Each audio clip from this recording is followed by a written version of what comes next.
अस्सलाम वालेकुम दोस्तों की हाल चाल है ठीक ठाक हो तो मैं ਤੁਹਾਡਾ अपना भरा रियान खां ते अज अहीं हैं राणे आसंग ते अवतारी करने वास्ते ते राणा साहब रोज़ा खुल गया ते राणा साहब चीज़ां कित्थे ने भाजी वेख लो जी अवतारी ते सद्देआ ते हुण डारी के होत चला गया कोई चीज़ नहीं रखी दी भाजी साढ़े लागे शागे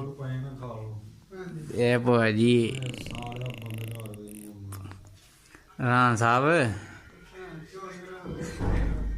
भाजी वेख लो जी पिंड सारे के बिश्त कीता जी अवतारी नहीं करवाई इन्हें रोइया साढ़ा भाजी मकरू करवाता है इस बंदे ने कोई गल नहीं अं भी घर के आए हैं अं पिंडों खजूर लैन दी नहीं जेब च पा तुहानू पता ही है बकाया लव यू हो गया तो सारे भरा दसो कमैंट च कि तुहाडे नाल भी कदी एड्डा वड्डा होया धोखा ठगी वाला कम्म बकाया लव यू हो गया सारे भरावां